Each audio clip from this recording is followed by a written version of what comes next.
Good morning students, आपका स्वागत है हमारे YouTube channel pathfinder classes Chhapra में। जिन लोगों ने अभी तक इस चैनल को सब्सक्राइब नहीं किया है, चैनल को सब्सक्राइब करें, बेल आइकन दबाएं ताकि हमारे वीडियोस के अपडेट्स आपको समय समय पे मिलते रहे। यह आपका पार्ट 4 वीडियो है चैप्टर का। पार्ट 4 वीडियो में हम लोग क्वेश्चन नंबर 3 पे आ गए। कह रहा है सिद्ध करें कि 1/√5 एक अपरिमेय संख्या है। तो चलिए, आपको इसके पहले वीडियो में भी आपको बताए थे √2 का, उसी तरह इसको भी बनाएंगे। आपको लिखना होगा कि माना, उल्टा मानेंगे ना, इसमें भी माना 1/√5 एक परिमेय संख्या है। परिमेय संख्या है, आपको लिखना होगा कि 1/√5 क्या है, एक परिमेय संख्या है। तब ए और बी दो ऐसे पूर्णांक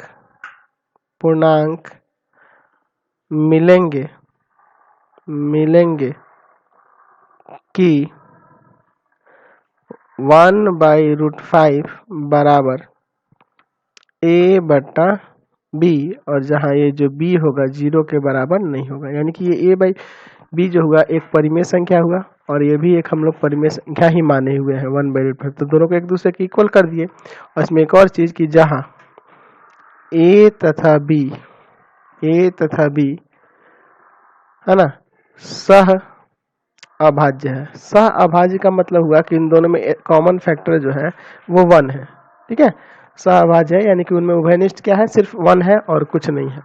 चलिए, अब इसमें क्या करेंगे, तो इसको आप लिख सकते हैं दोनों तरफ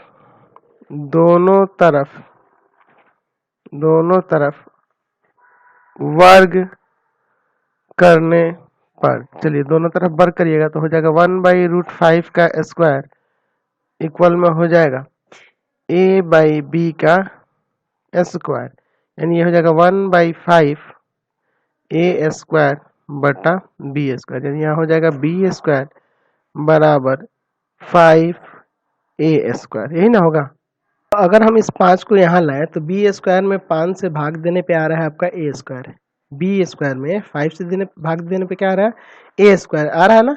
तो आप यहाँ से कह सकते हैं कि 5 b स्क्वायर को विभाजित करता है, b स्क्वायर को विभाजित करता है, इसलिए 5 b को भी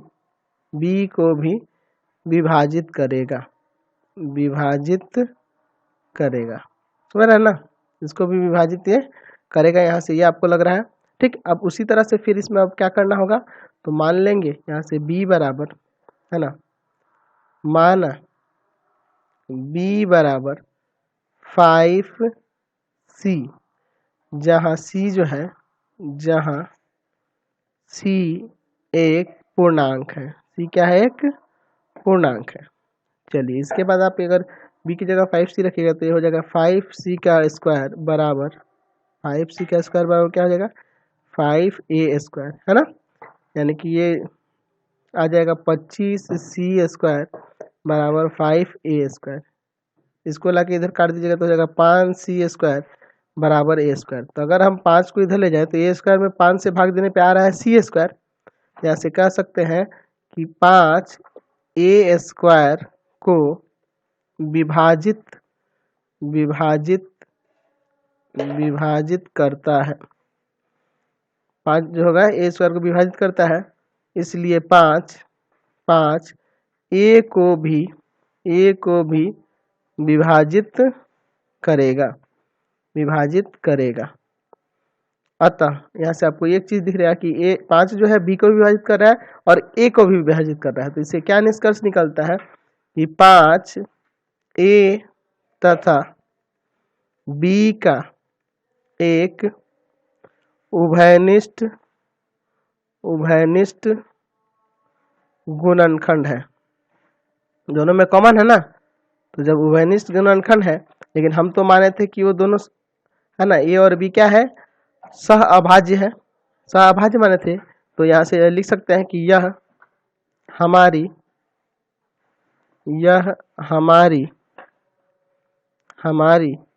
इस मान्यता कि a तथा b ए तथा बी का उभयनिष्ठ गुणनखंड उभयनिष्ठ गुणनखंड एक है या फिर है ना, सअभाज्य है, ये भी कह सकते थे, एक है या सअभाज्य है, गुणनखंड एक है का विरोधाभासी है ना, ये इसका विरोधाभासी है। और जब विरोधाभासी है तो ये भी हमारा मानना गलत हो गया। अतः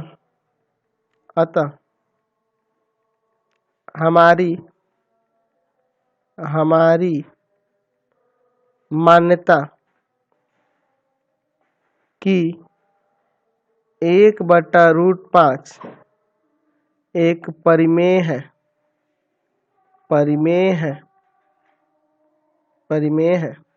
गलत है। ये हमारी मान्यता क्या हो गई? गलत है। इसलिए 1/√5 एक अपरिमेय संख्या है। क्लियर हो गया? चलिए नेक्स्ट क्वेश्चन देखते हैं अब। 4 नंबर में भी दिया है कि सिद्ध करें कि नीचे दिए गए